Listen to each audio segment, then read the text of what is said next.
Hello and welcome to the Kim Iverson Show. Tonight's guest is Columbia University's Professor Jeffrey Sachs, and we have so much we can discuss with him tonight. I don't even know where to begin.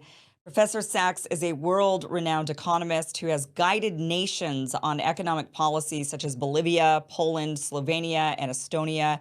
He even helped transition the USSR Russian economy, guiding both Gorbachev and Yeltsin. In 1993, the New York Times called Sachs probably the most important economist in the world.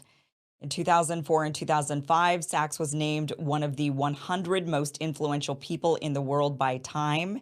He was also named one of the 500 most influential people in the field of foreign policy by the World Affairs Council of America.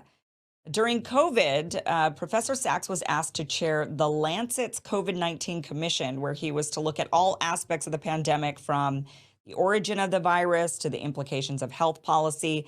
And he initially rejected the lab leak theory and even worked with Peter Daszak from EcoHealth Alliance on the commission until he quickly came to the conclusion that the lab leak was the likely culprit and Daszak may have had something to do with it. And we're certainly going to be asking him about that tonight.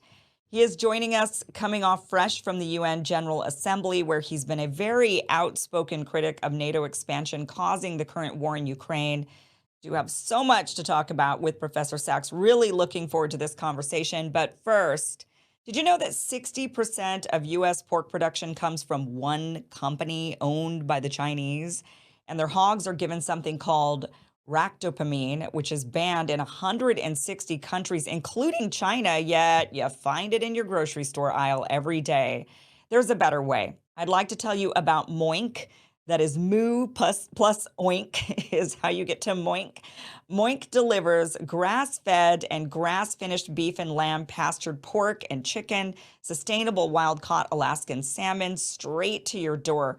Moink farmers farm like our grandparents did, and as a result, Moink meat tastes like it should because the family farm does it better. The Moink difference is a difference you can taste, and you can feel good knowing you're helping family farms stay financially independent too. You choose the meat delivered in every box, like ribeyes to chicken breasts to pork chops to salmon fillets and much more. Plus, you can cancel anytime. I've been eating my Moink meat for a while now for the last couple of weeks, and I got to say, it is actually way better meat. It really is. It tastes better, and I also just personally feel really good knowing that the animals are treated better, that they're not in those big factory farms treated like crap. I also really like knowing that family farms are being supported. They're sourcing all the meats from a variety of family farms across the country, and this is keeping them afloat rather than the farms are really suffering in this country right now. They are going under because of big factory farming. So this is a way to keep American family farming going. This is a way to get better tasting meat, and this is a way to get meat that is ethical. So you don't feel bad about how the animals are treated because they're treated really, really well. So you could go and sign up at moinkbox.com/Kim. You could do this right now. And if you do, then listeners of this show are going to get free ground beef for a year. That's 1 year of the best ground beef you'll ever taste, but for a limited time. So go to moinkbox.com/Kim. That link is down below, and sign up. Feel good about the meat you're eating and the family farms you're helping, and also get that year of free beef. All right, let me tell you guys also about Lean, which is a really great new product from Brickhouse Nutrition. And you know Brickhouse because I talk about their other product a lot called Field of Greens, which I love, which is that powder of organic fruits and vegetables that you mix into your ice water, and you end up with all of your fruits and vegetable servings for the day with more energy. You'll live a better life when you're getting all the nutrients you're supposed to. Well, they have a new great product out there called Lean, which is probably what you expect. It is a weight loss product that'll help you on your weight loss journey. It's all natural, so you don't have to be afraid of it. I don't like weight loss products personally, but I've been taking Lean and I really do like it. It does help curb cravings. It does the three big trifecta things you need to lose weight, which is curb cravings and appetite. It also then metabolizes fat, so it uses your body's fat and turns it into energy, which is what you want, right? You want to get rid of the fat. And three, what it does is it lowers your blood sugar, which is also really, really incredibly important when it comes to weight loss. So it's a really great product. I've been trying it. They say try it out for 3 weeks before you really start to see the effects. And I'm on week 1. So I will let you guys know how it goes in another couple of weeks if I start seeing the pounds come off from my pandemic weight that I gained. I'm trying to lose some of the pandemic weight. And so far, so good with this product. So I don't feel the jitters or anything like that using it. Visit fieldofgreens.com and use promo code Kim. That is promo code Kim at fieldofgreens.com. And you will get 15% off your order. So just shop away, put stuff in your cart, and get that 15% off and try those products. You'll like them. I love them. So I really think you will as well. All right, let's get on with tonight's show. Really excited to be speaking with Professor Jeffrey Sachs. Professor Sachs, welcome to the show. Thank you so much for being here. Oh, great to be with you. Thank you. Thanks for having me. Okay, I want to start with, there's so many subjects I could cover with you, but I actually want to start with COVID and the lab leak and where you started with it in your thinking and just really dismissing the idea of a lab leak, and then having you partnered actually with Peter Daszak of EcoHealth Alliance to figure out the origins of COVID, and then resulted ultimately in now you thinking that do you now think it was a lab leak actually? Oh, yeah, most Okay. likely.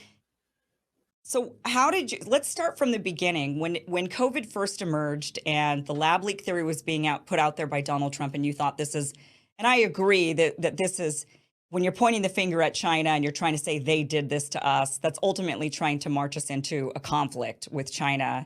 And so I see the fear in that, and I still worry about that a little bit. But what was your thinking in the beginning, and how did you get to the partnership with Peter Daszak of EcoHealth Alliance?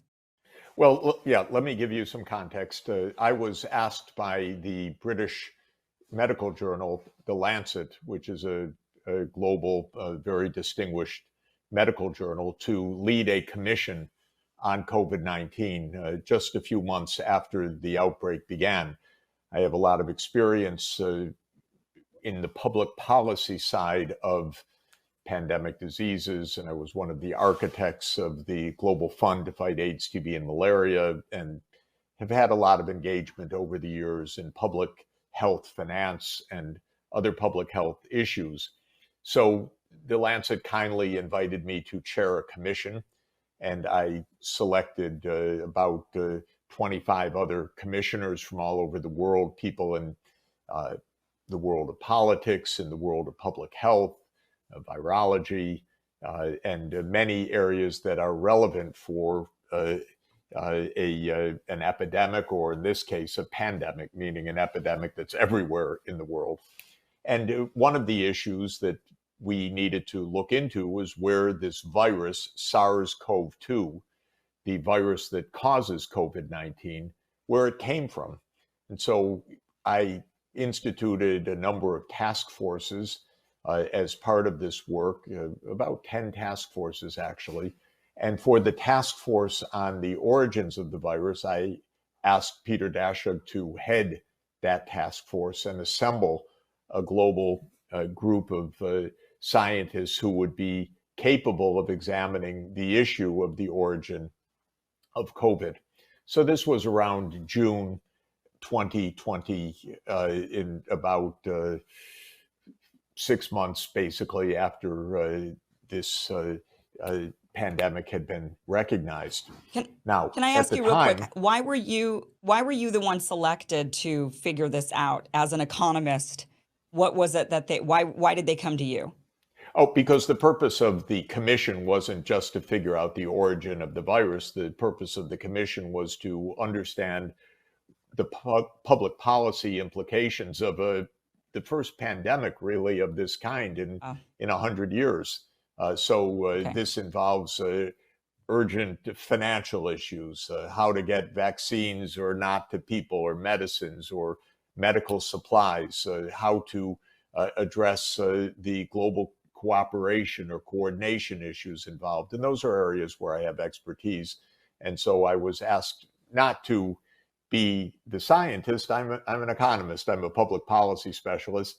And so they asked me to help on the broad issues. And for each of the areas of concern, for example, how does the virus spread?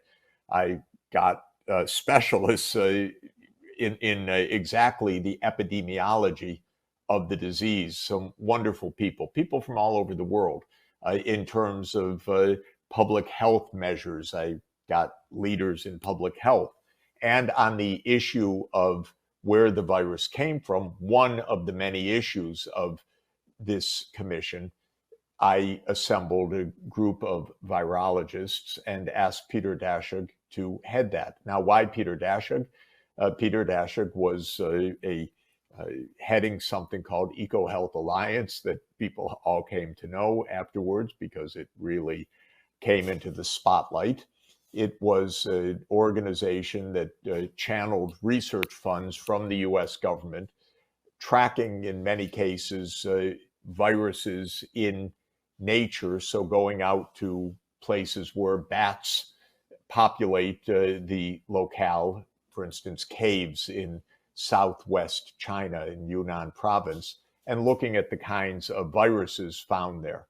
And I thought, well, this is a guy who knows a lot about nature and transmission of viruses, and so he'd be qualified to lead this group. The way that something like this works is that there's a whole task force, they make a report, and then there's a commission that is above the task force that takes the commission's report and makes a final report, which is what our commission ultimately did. But around June or July 2020, my own view was that there was a little debate, and there were people saying this is pretty strange and this may have been engineered and came from a lab. But I was reading the scientific literature, and the main article appeared in March 2020, an article called Proximal Origins of SARS-CoV-2. And it appeared in Nature Medicine. That's a very authoritative journal, and this was an article by authoritative scientists, and it said that this virus overwhelmingly likely came from nature, not from a laboratory, and it made several explanations about why it could not have come from a laboratory.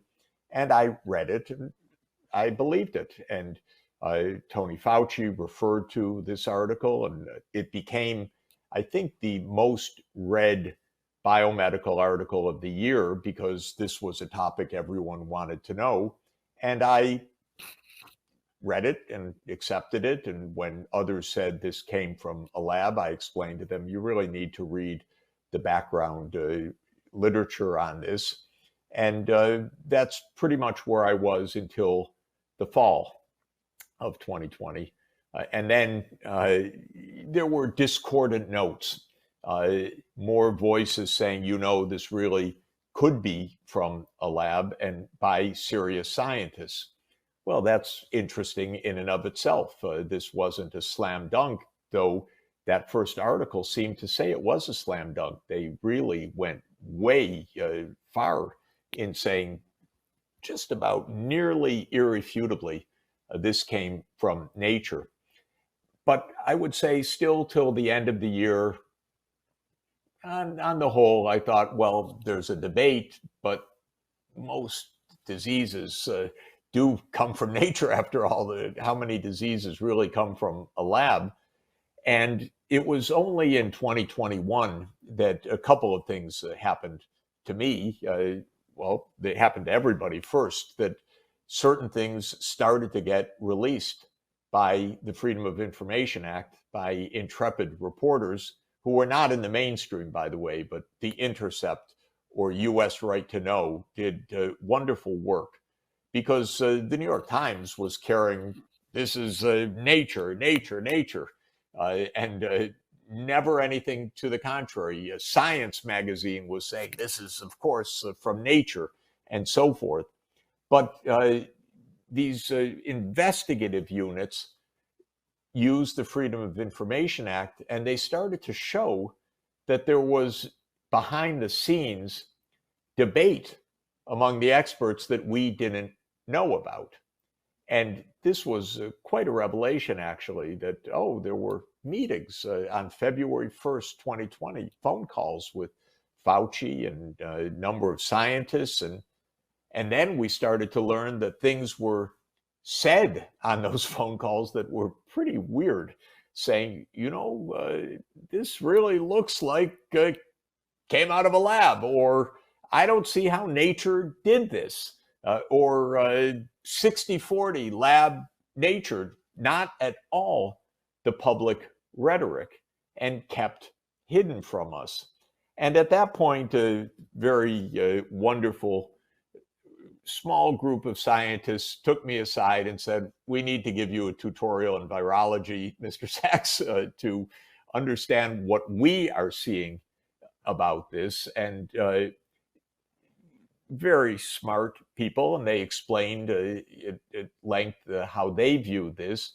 And they urged me to go back to Dashig, who was heading the task force, and ask him for his research grant from NIH, not a summary of it, but the full grant, which sounded plausible to me because I was starting to see things that I didn't know, such as that Tony Fauci, head of NIH's division on infections and allergic disease, NIAID, was also the head of biodefense for the US. Whoa, I didn't know that. That's something pretty interesting, that the US Defense Department was putting huge amounts of money through Tony Fauci's unit. That raised some question marks. And then pointing out to me some articles by some virologists, all associated with Dashik and others, that said already back in 2005, 2006, the coronavirus was obviously a target for biowarfare, and we needed biodefense, and starting to talk about how this kind of virus could be manipulated as a vector in biowarfare. I said, okay, that's pretty interesting. But then it said to me, this group is doing dangerous research. It's manipulating these viruses. Go look at the research. And they showed me the summary, which was posted, but said, go ask Dashig for the full proposal. And when I did ask Dashig, I was blown away by his answer, because he said to me, oh, Jeff, I can't give you the full proposal. My lawyers say I can't give that to you. And I said, what? Your lawyers? We're a transparent commission. We're trying to investigate this. What do your lawyers have to do with this?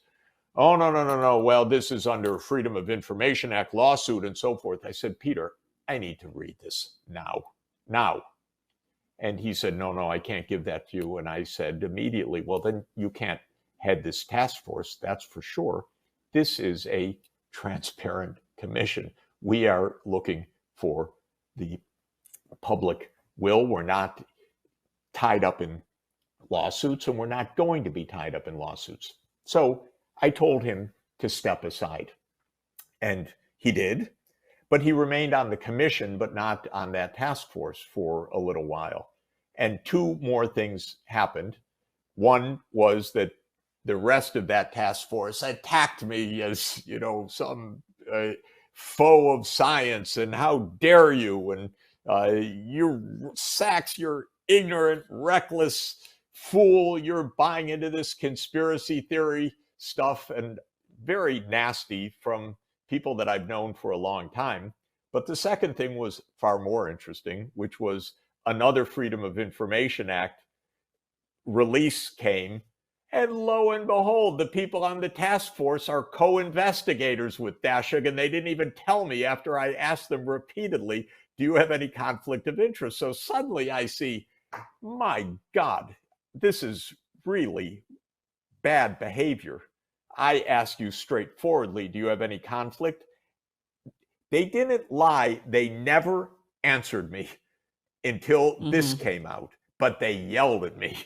Okay, I don't care about that, except for the fact that the behavior was disgusting and unprofessional. I immediately disbanded that whole task force. And then the biggest thing happened, the biggest thing of all for all of us, which was that a whistleblower posted a research proposal on the Defense Department website of a proposal that had come from Dashig's group and the scientists associated with him called the Diffuse Project proposal. This is extremely interesting, and it gets to the core of the whole issue. And the point is the following. What makes SARS-CoV-2 so infectious, far more infectious than its relative, the original SARS virus? Because the SARS virus, which broke out 2003, 2004, was put out for a basic reason. It didn't become a pandemic.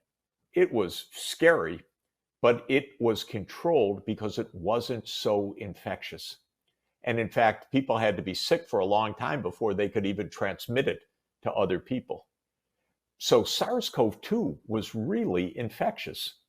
It had a basic reproduction number of 2.4, which means that on average, each infected person of this original Wuhan variety was estimated to infect 2.4 other people.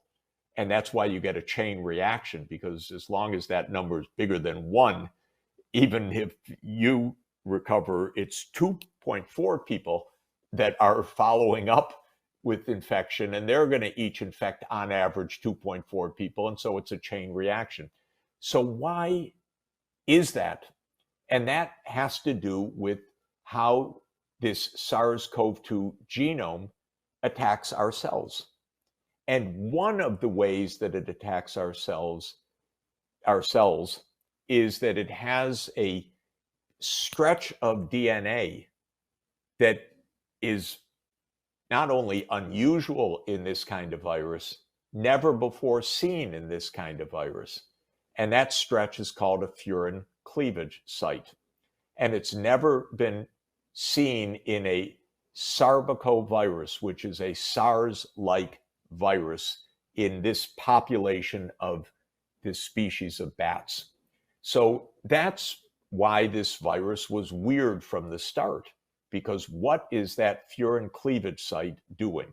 So, Kim, the point is that a whistleblower released the Diffuse project. People can find it online. Just Google DARPA Diffuse. And the DARPA Diffuse project said something mind-boggling. It said that at Wuhan, at this Wuhan Institute of Virology, they have, and it says in the text, more than 180 previously unreported SARS-like viruses. And they're going to test them for how effective they are in humans. And they're going to examine specifically whether they have a furin cleavage site. And if they don't have one, they're going to insert one as an experiment to see whether adding the furin cleavage site makes the virus more infectious. Can I say on your show, holy shit? Because that's what this proposal is. Holy shit, what are you doing? You're going to add a furin cleavage site. Well, if you go back to SARS from 2005, it turns out to be fascinating, especially for an economist going back to learn all these things, because this idea of the furin cleavage site as being key to whether or not a virus like this would be highly infectious was already tested back in 2005, 2006, because an experiment was done originally on the SARS virus. Add in a furin cleavage site, and whoa, that thing infects human cells much more easily. So the furin cleavage site wasn't some completely bizarre, unknown thing newly discovered in 2020. It was the object of fascination and interest as a key that would make a SARS-like virus highly infectious. Now, think if you're in biodefense or biowarfare, we don't even know which it is. But that becomes an object of high interest. And the fact of the matter is there are a few labs in the United States that are part of Tony Fauci's, when Tony Fauci headed NIAID, part of his shop that he has funded heavily for a long time that exactly were focused on the furin cleavage site. And what these scientists in the United States had done, and they're very clever, they're brilliant scientists, they had figured out how to insert this furin cleavage site. And they had, in fact, one at the University of North Carolina, who's a central figure in all of this, had figured out the following, which is another mind-boggling thing. Viruses are defined by their DNA like we are. And these viruses have 30,000 nucleotides, or base pairs, so-called. And they are RNA viruses, and they have 30,000 long sequences. And those sequences are letters. Those are the nucleotides that make up our DNA and RNA. So they're letters like A, T, G, C, and so on. And what this professor at University of North Carolina figured out how to do, and it's absolutely ingenious, is you give him a sequence of 30,000 letters, and I mean literally just the letters. He will make a live virus from that. He can take the letters and assemble the DNA and insert it into a cell to have it produce the rest of the machinery of the virus, recover the virus, and have a real infectious virus out of a sequence of letters. And what he can also do is not only take that sequence, but say, I'm going to add 12 nucleotides to that 30,000 letter sequence right in this particular place that we've been studying for many years. And those 12 nucleotides code for the furin cleavage site. And I could put that in. That's what it means in the Diffuse project, to insert the furin cleavage site. So we have a scientist who's so clever that he can take the sequence of letters, turn it into a virus, make that virus as he wants. And he invented a concept as part of this, he calls it the reverse genetic system, but he invented a concept of what he calls a consensus virus.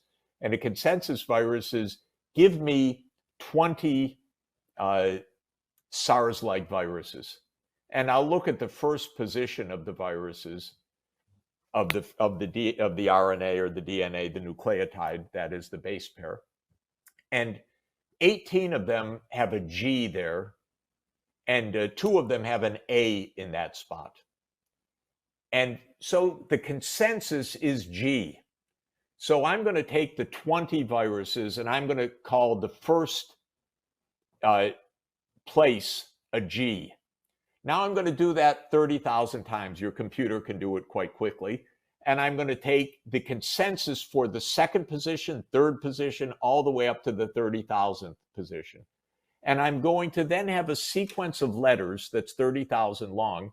No actual virus in nature is exactly what I just did, but it's kind of smushing together 10 viruses and getting the average of them. And then, because I'm really clever, because I've made this reverse genetic system, I'm going to make an actual virus of a kind that's never been seen before. Okay. Really, truly, in my view, oh my God. Because this was unsupervised research. And this was the direct intention of this grant proposal. Bingo, bullseye. And then we're told the following. That was in 2018 that this proposal was made. And then we're told that it was turned down. Don't worry.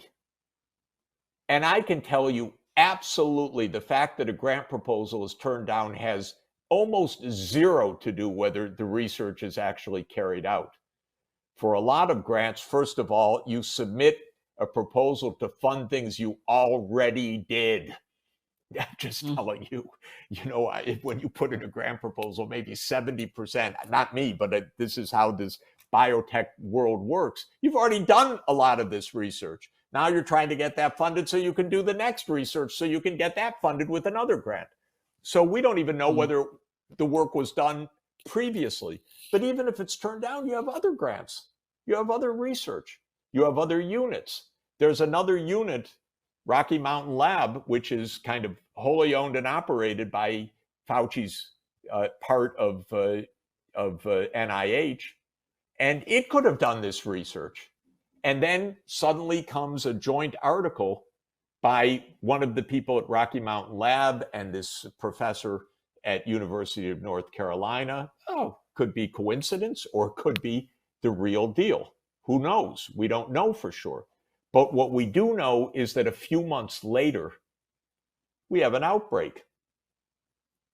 And the outbreak is really strange because it has a furin cleavage site in it and some other things that were part of the research.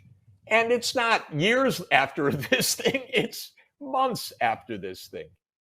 Right. And then two more things, Kim, if I might. They start talking about the market. This is called the Huanan market in Wuhan. But this is almost surely where the virus was being spread by shoppers sneezing in the market rather than coming from the market, because the timing is wrong. The market outbreak occurred in December, but there's so much reason to believe that the original infection in a human was maybe in October, maybe even earlier. And there are many reasons to believe that. Yeah. And then just to finish, to bring us up to date, it's a long-winded answer, but the scientists knew this. Of course they knew this.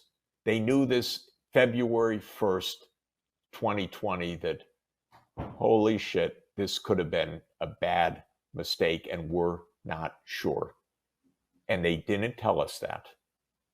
They did not tell us that. They lied. And the paper, the proximal origins paper, is almost tantamount to fraud from what we know afterwards. I want to watch my words carefully.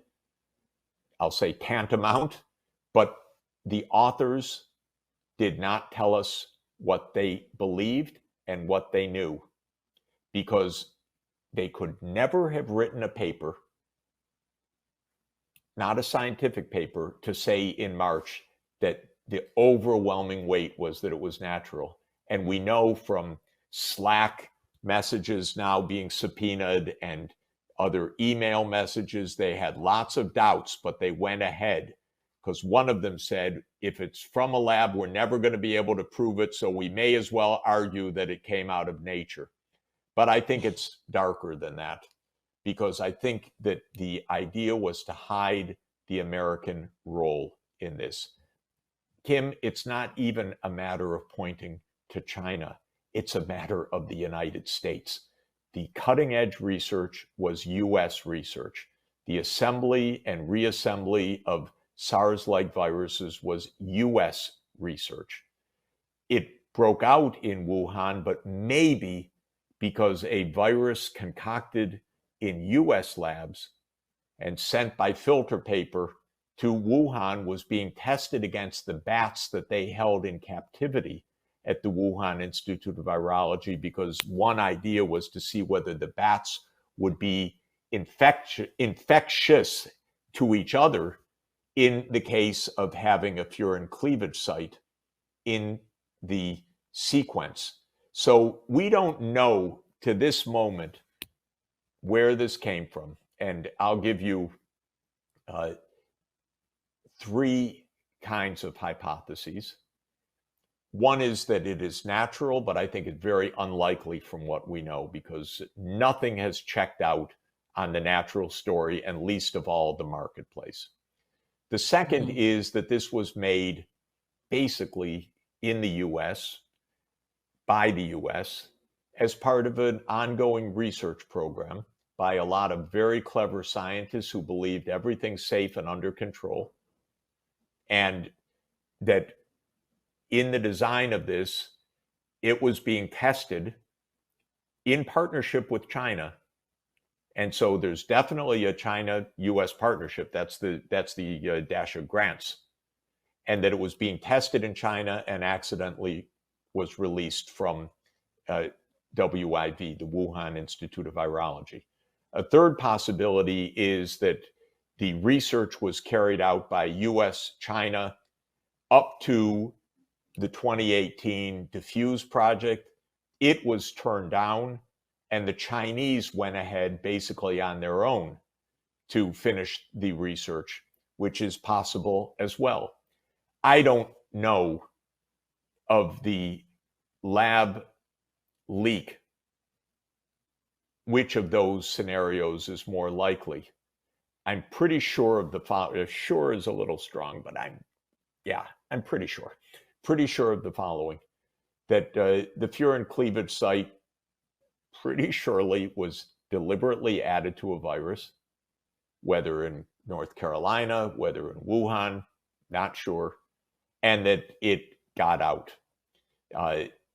And who did it, exactly how, we don't know, but it's really wrong to say, well, this is so much more likely to be in nature. It's really much more likely to be out of a lab. Yeah. And by the way, when we say So, lab leak, it's important to understand lab manipulation followed by leak. It's not just that it right, was a right. natural virus that escaped, but a manipulated virus. And then we've got to bring it up to date, because last week was something absolutely extraordinary. A whistleblower within the CIA has told the House Oversight Committee investigating this that the CIA bribed his team to conclude that this was natural, with, as the House staff said in a press release, with significant monetary incentives. In other words, the CIA bribed its own staff to continue the lying. So this is where we are. It's absolutely a dismaying story. What I can say for sure, now I'm not saying 99.9%, what I can say for sure is that Fauci lied, Francis Collins lied, the US government has lied to us. They may not be sure where it comes from, but they lied about the fact that the evidence was overwhelmingly towards the Yeah. market cause.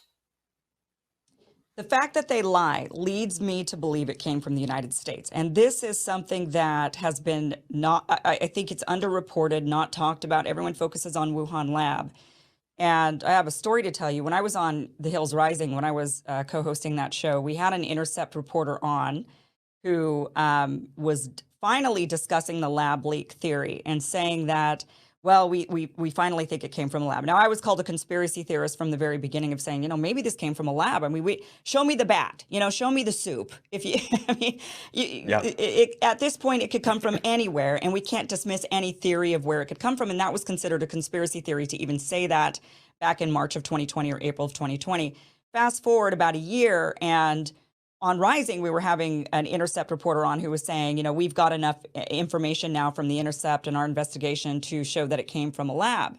But when I asked this reporter after a while about North Carolina, Chapel Hill, about that lab, she immediately shut me down and called me a conspiracy theorist, saying, no, no, no, no, it came from Wuhan. I think, It by the came from way, Wuhan. I saw that Go ahead. episode, and there's something really strange. This scientist is Ralph Barrick at University of North Carolina. We haven't heard from him in testimony. We haven't heard any clear explanations. He's brilliant, and very much involved in this research. I'd say he's our nation's expert on beta coronaviruses. And he was part of the Dasha grant, and he was part of working with Wuhan, and he trained Shengjing Li, who is the bat lady at Wuhan, the one that heads the laboratory. And where is he? Why isn't he testifying? Why don't we hear from him? And when I mention his name, to virology. Oh, they shut me down immediately. No, it's not him. It has nothing to do with him. So what you experienced, I've experienced also, and it And looks that's like really bizarre to me. you're touching a sore spot. Right, right. And that's so it's almost like now they're okay with us saying it came from a lab, but only if that lab was China. If that's a Wuhan lab and that's it.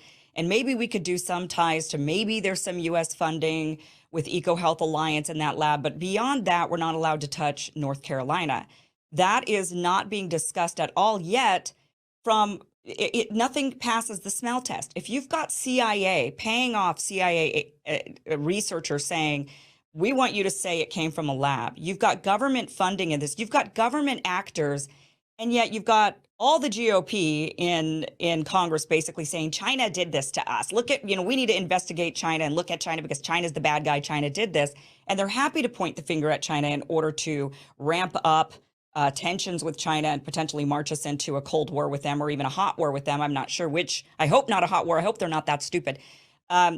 But it seems like they're not willing to actually investigate where the trail leads. And that comes back to the United States and maybe even to that North Carolina lab. But nobody talks about that lab. They're talking about Wuhan. And you're right, there's probably a connection there where maybe it was sent from North Carolina to Wuhan, or maybe there's a possibility that the virus traveled with the military games. There was those international military games in October in Wuhan in 2020. And that's possible because, as you mentioned, we have evidence of this virus existing even back into September of 2020 in lab samples of like non-related patients. They weren't looking for that. They were testing their tissue for something else. So all of that kind of leads back, in my viewpoint, to why aren't we talking more about this North Carolina lab? What is the government trying to hide? What is the CIA or the Pentagon, what are they trying to hide when it comes to this?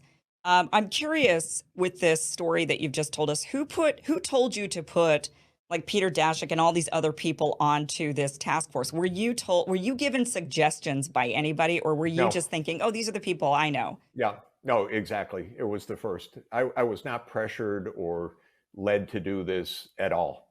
And So you just I would have. happened, though, to select these people who happen to be extremely connected potentially to this entire outbreak to begin with. I mean, it was No, just I selected Dashik because I knew him as the person that was tracking where SARS-like viruses came from. So I thought, okay, he's the guy. He's the guy that knows China. How cool would that be? The guy that really knows the story, uh, and really goes out and hunts for the viruses. So it was absolutely innocent on my part. No suggestion. Nobody told me to do it.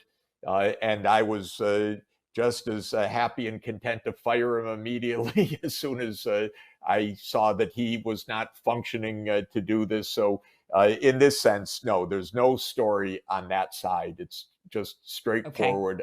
I So it's stepped that into it you and then I stepped out of it. okay.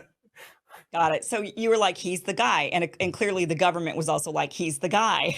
So Yeah, I mean, he's the he's guy the who guy, maybe and does this it type made of sense, research. and many people said it made Yeah. sense, and so I went along with it because it did seem to make sense, and he named a lot of people who are big names, and it turns out they all have a lot of links to this, so it's not doesn't make Got one it. too happy.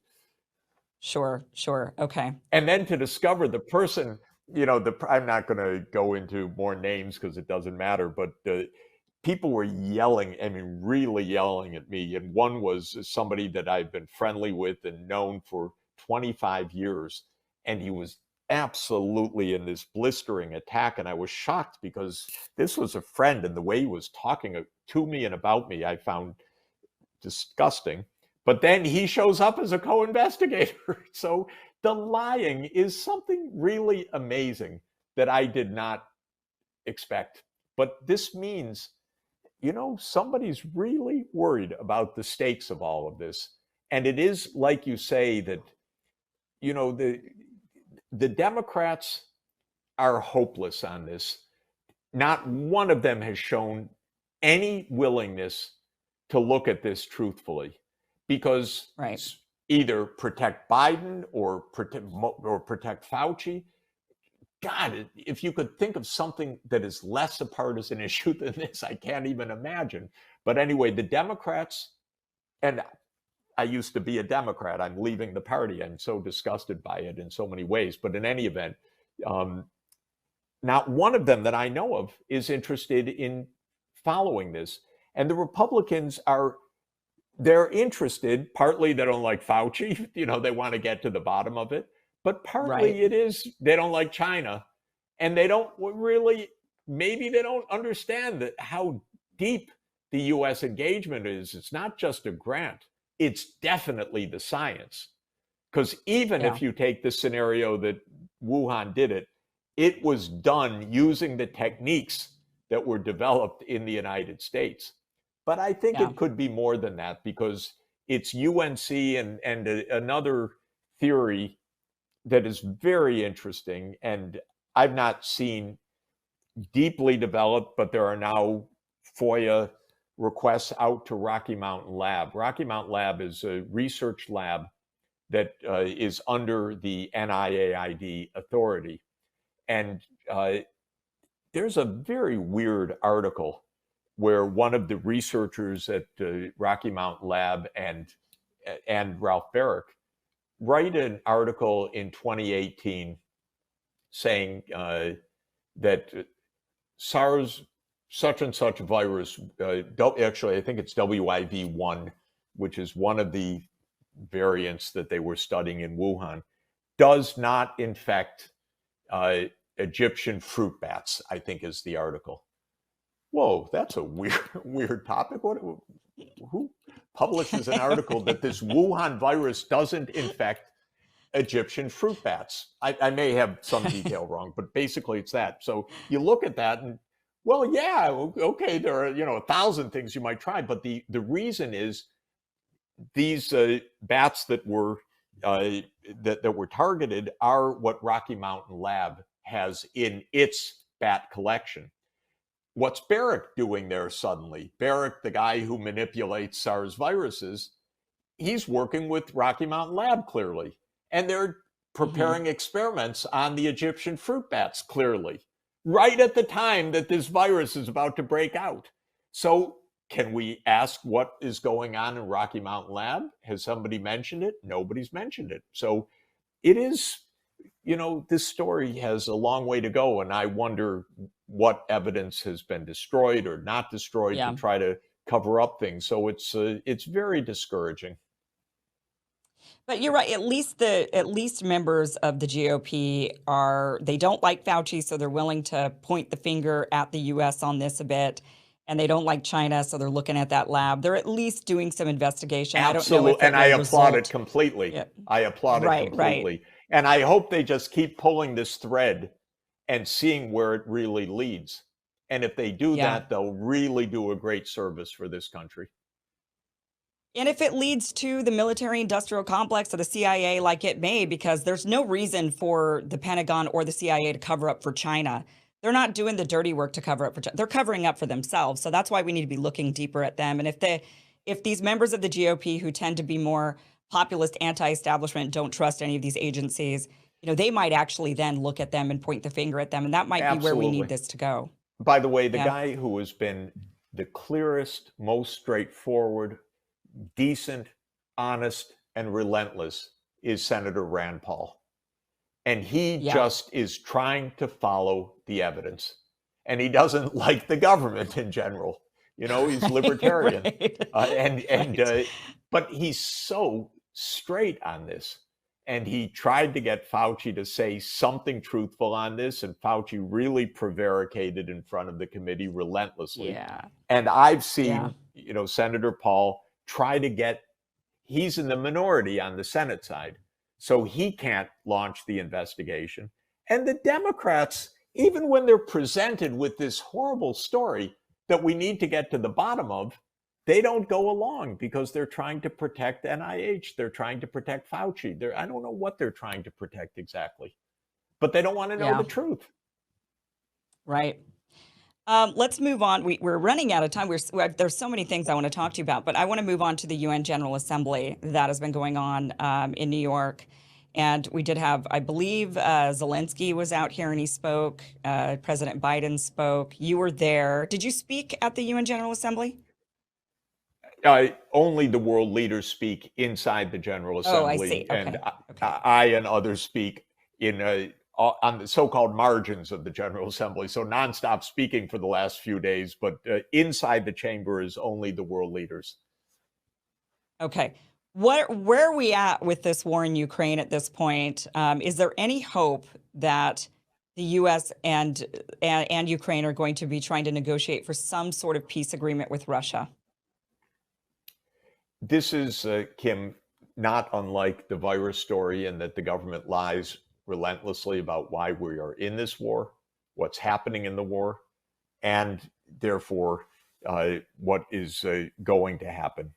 The two, the biggest lie is where this war came from. And I have a view that is deeply founded, I'm going to say, because I know a lot about this over the past 30 years. This is a war, in my view, that arose because the US, rather pig-headedly, in other words, relentlessly, stubbornly insisted on pushing NATO farther to the east every step of the way. And the Russians kept saying, don't expand NATO towards us. Don't do that. Don't do that. Don't do that. Don't do that to Ukraine. We don't want your military on our border. Do you get it? And the United States said, what? We don't hear you. No, don't worry. We're peace loving. We love you. We want to destroy you. We want to decolonize you. We want to break you up. We want to do all sorts, but we love you. And we never go to war except in bombing Belgrade for 7 straight weeks. And oh yeah, and Afghanistan we occupied for 15 years as NATO, and the Iraq War was unprovoked. And yeah, we tried to overthrow your ally Assad with the CIA regime change operation. And oh yeah, NATO took out Gaddafi. And yeah, we are placing missiles nearby you in Poland and Romania because we unilaterally abandoned the anti-ballistic missile treaty. But we're peace loving, and of course we're going to move NATO right up to your 2,300-kilometer border, and not just in Ukraine, but we're going to do it in Georgia. Fascinating, by the way. People, please take out a map and look up Georgia, not the one in next to Florida, but Georgia in the Black Sea, on the eastern boundary of the Black Sea, because that country is not a North Atlantic country. So why would it ever be in NATO? And yet the United States wants to push NATO to Georgia. And if you look at a map, I can explain in 30 seconds why that is, because the intention of the United States is to surround Russia in the Black Sea. Ukraine, Romania, Bulgaria, Turkey, and Georgia creates an encirclement. And Russia's naval fleet, the Black Sea Warm Water Naval Fleet, is in Sevastopol, Crimea. And it's been there, by the way, since 1783. And there was already one major war in the 19th century between 1853 and 1856, where the British had the idea, get rid of that naval fleet. And in the late 20th century, Zbigniew Brzezinski had the same idea of surround Russia by getting Ukraine into the Western camp and actually into NATO. And then Russia ceases to be a major power, is their theory. Well, to make a long story short, this is the major reason for this war, and we've never been told the truth about it. And that is really devastating. Second, closely related issue is that in February 2014, the US conspired to overthrow the government of Ukraine. And it did so. That's not a good move. If you're trying to push NATO and there's a president named Viktor Yanukovych who wanted neutrality, and you get together with forces inside the country and you support the overthrow of Yanukovych, the violent overthrow. Not a good look. That's when this war started in February 2014. And then if you look at the real sequence of events, not the mind-deadening repeated mantra of the U.S. government and the New York Times and blah, blah, blah, that this is an unprovoked attack that started in February 2021, which 2022, excuse me, which is a nonsense. This isn't an unprovoked attack, and it didn't start then. It started in 2014. But in 2019 onward, the U.S. poured in armaments to build up a very, very powerful army. And when Biden came in, he doubled down on this whole thing because Biden and his team, Sullivan, Blinken, Nuland, have been part of this story since 2014 and really before, because Biden's always been an advocate of NATO enlargement. Biden's got some dark side still to be explained about Ukraine as well because of Hunter's involvement. We don't know what that is yet, but there's something not good at all about that. But I think Nuland has been on this case of NATO enlargement. She was actually the ambassador under Bush Jr. in 2008 to where? To NATO. In the 2008 meeting when the U.S. pushed the proposition and forced everyone to agree that Ukraine would become a member of NATO. So Nuland's been part of this story from way back when, from the Cheney Bush days, and she continued through the Obama administration days as the point person for the overthrow of Yanukovych in the U.S. government and for the NATO enlargement issues. And then we started arming Ukraine heavily, especially in the late 2010s. And then Biden really doubled down when he became president and repeated actually in several high-level processes that Ukraine will become a member of NATO.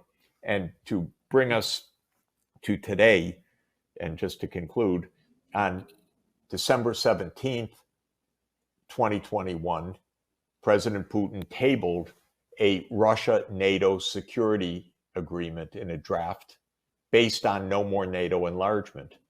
And I happened to call the White House after that, said, avoid a war, negotiate.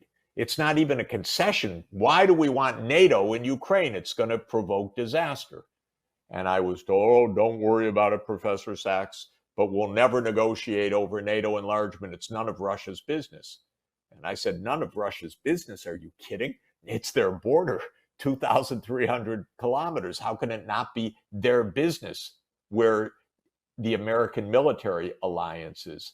But we are so arrogant that we treated it as if don't have to talk to Russia about it.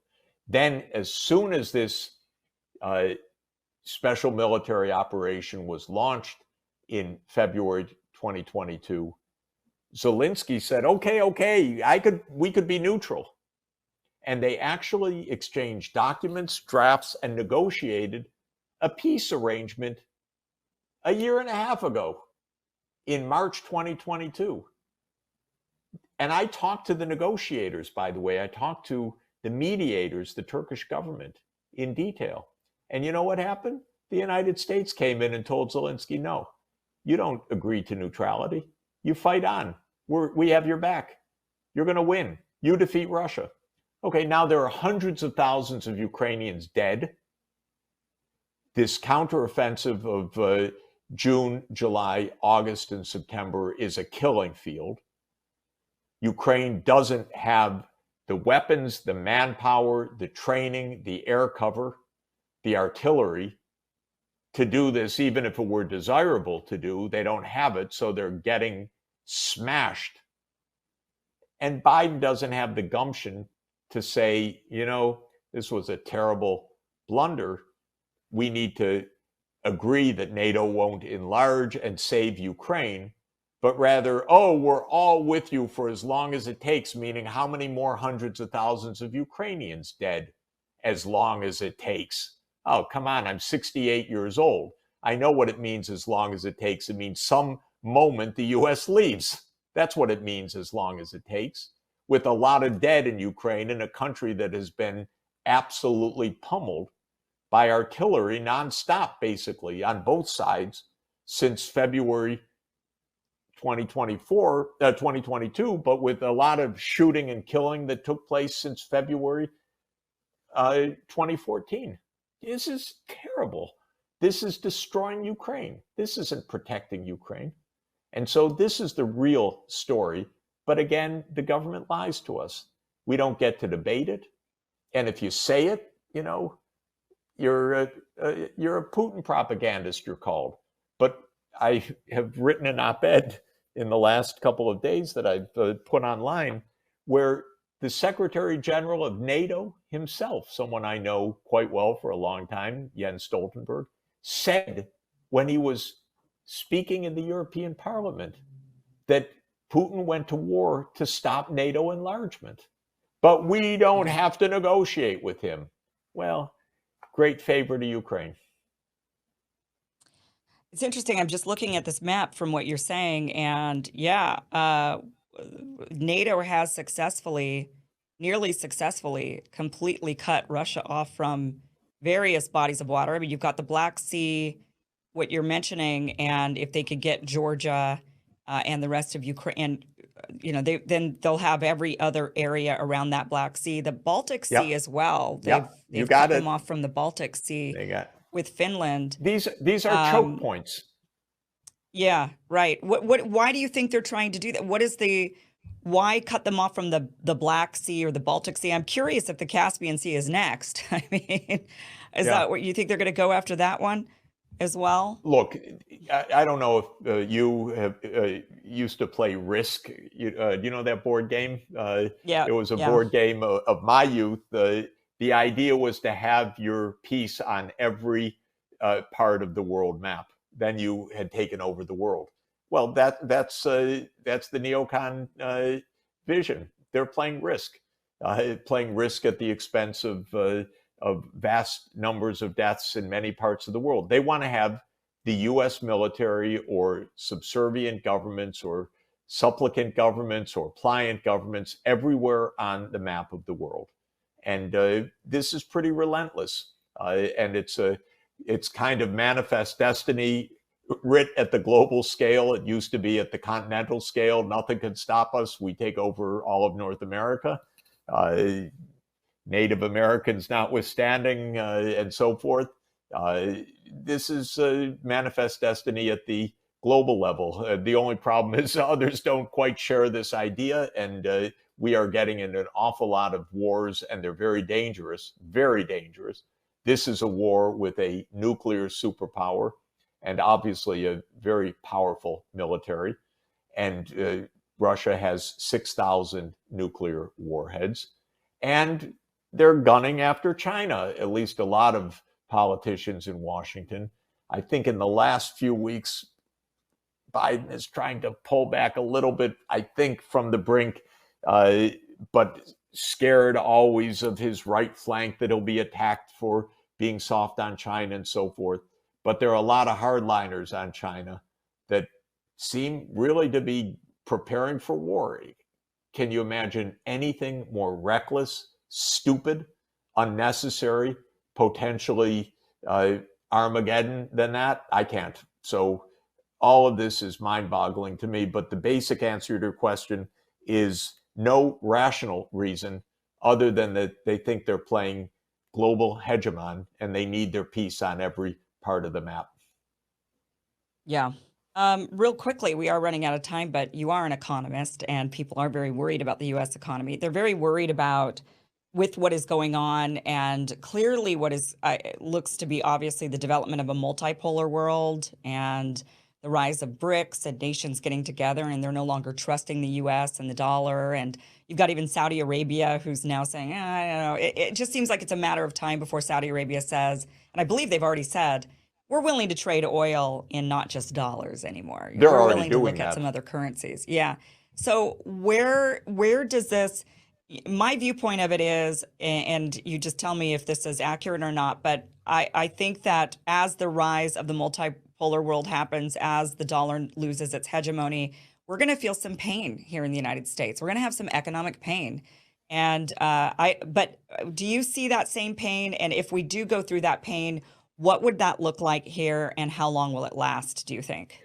Well, it's a long story, but and with a lot of uncertainty. But basically, the U.S. dollar has been the key currency for the world for how you denominate contracts. So let's say you're buying oil or you're buying grain or some other good in international trade, how you denominate, how you make the payments, how you settle the contracts. That means using banking systems that are part of this dollar system, and that means U.S. banks in their multinational side. So the dollar is at the core of an enormous proportion of international transactions, both for trade and for financial settlements of various kinds. And that's fine. It's been fairly efficient. Uh, it gives the U.S. a privilege because the U.S. Borrows, of course, in our own currency, in the dollar, because so many others do as well.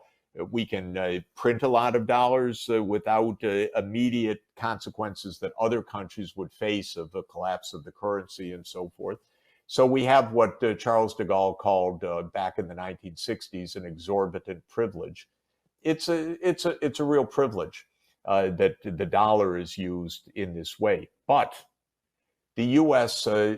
Started to say already 20 years ago, but now almost nonstop in the last 10 years, oh, the dollar, that's at the center of everything. We can use this geopolitically. We can weaponize the dollar. We can confiscate the foreign reserves of other countries. Now, that's different.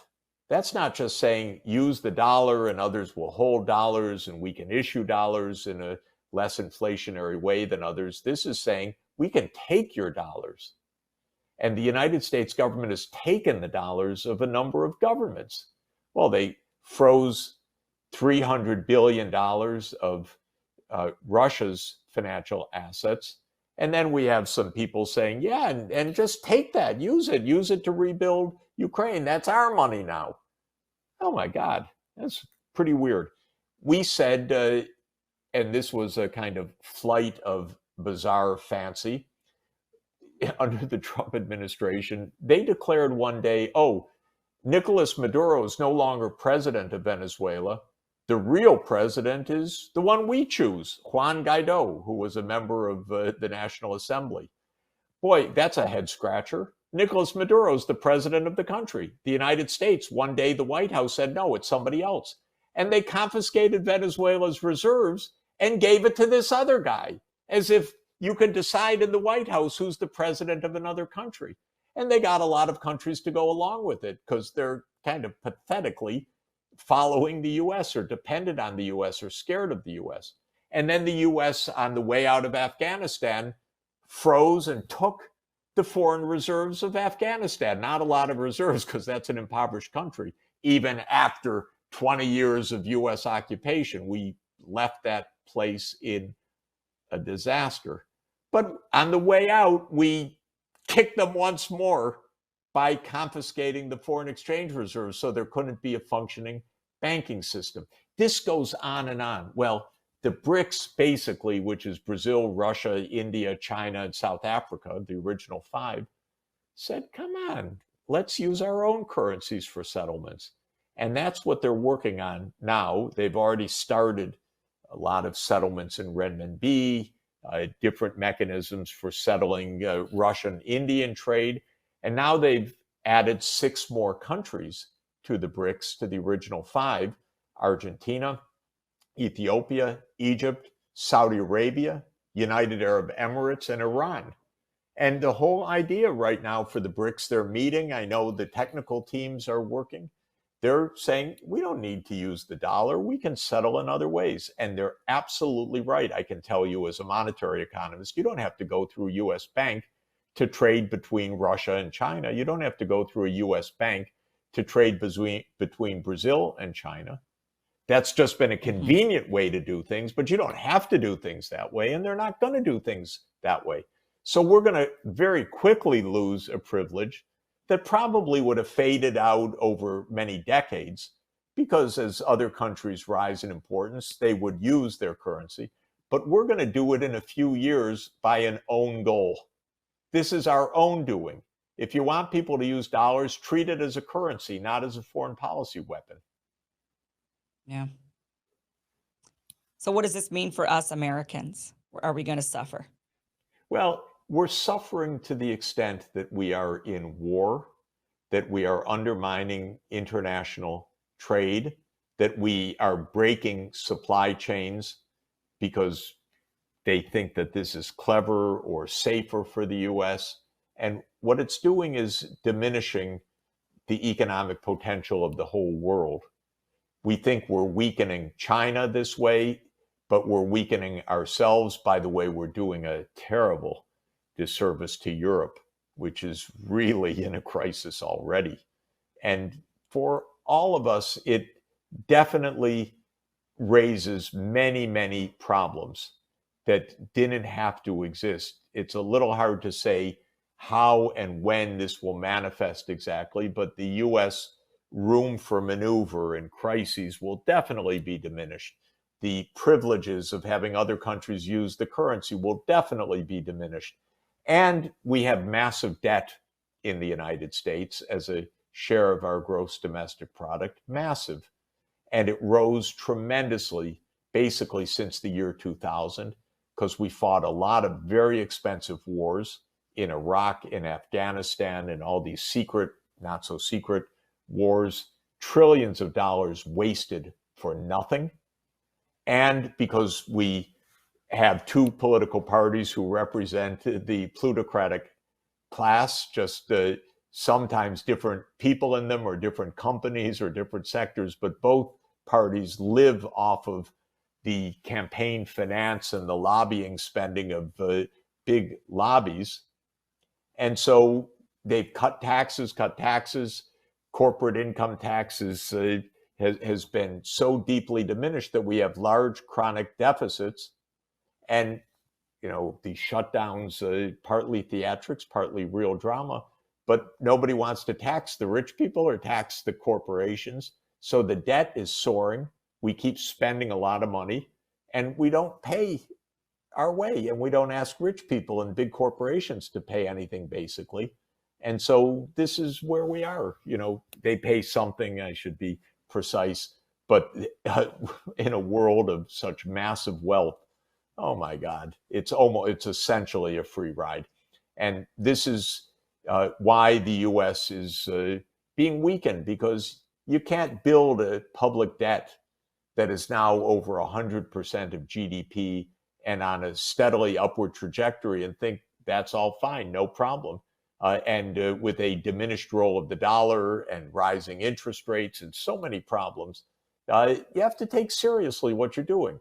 Pay for what you pay through taxes for what you're going to spend on. Stop wasting money on these useless, destructive wars like Ukraine. I don't think we should spend any more on Ukraine. We should have the peace deal that was always there to be had. The terms have gotten worse because Russia's won on the battlefield, but we should end this war through negotiation, not through another 24 billion and then another 24 billion and how many more Ukrainians killed, and get serious about what we need to spend on and get our budget under control also. Well, Professor Sachs, thank you so much for joining us tonight. It was a real pleasure talking to you. I could talk to you about so many other things. You're just a wealth of knowledge, but I think we did well tonight, and so we'll end it and here. I hope we can do it again sometime. Very good. I hope so too. I hope so too. So good to be with you. Thank you so much for being on. Thanks a lot. Thank you. Bye-bye.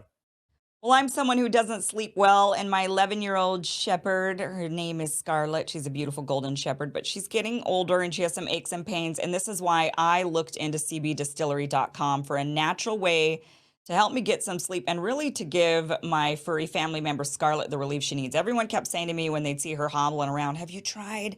Have you tried CBD? Have you tried CBD?" And with cbdistillery.com, I have now tried CBD and it does work for her. CBD really has helped a lot of people. CB Distillery has over 2 million satisfied customers. 90% report they sleep better with CBD. 81% said CBD helps them with stress. 80% said CBD helps with aches and pains after physical activity. So if you struggle to get a good night's sleep, or if you're dealing with too much stress and you could use a little calm in your life, if you suffer with pain and discomfort, especially after physical exercise, then try CBD from the source that I trust, cbdistillery.com. You're going to get 20% off your order when you enter my name, Kim, at checkout. No prescription is required. That is cbdistillery.com, promo code Kim for 20% off. All right, guys, we had a great conversation tonight. Really wonderful conversation. Thank you guys so much for joining us. That is it for tonight's show. We will be back Monday with another great. Oh, no, we won't. We actually are on vacation next week. Forgot to tell you, we're on vacation next week, guys. So we will not be here all week long, but then we will be back the week after that. So don't worry. When next week when you don't see me, because I know a lot of people are like, Russell Brand hasn't been around for a while, and so don't think I got ripped off of platforms or demonetized or anything like that. We're just on vacation. It's mostly a working vacation for us. We've got things to do for the show, things going on. So we're not really, there's not a lot of fun going on, unfortunately, with this one. We're just kind of cleaning up the show process, organization, stuff like that. But we need a week to do it. So bear with us. We will be back. Thank you so much for joining us. We will see you again Mondays, 6 p.m. Pacific, 9 p.m. Eastern. All right, guys, have a great one. See you soon. Okay, bye-bye.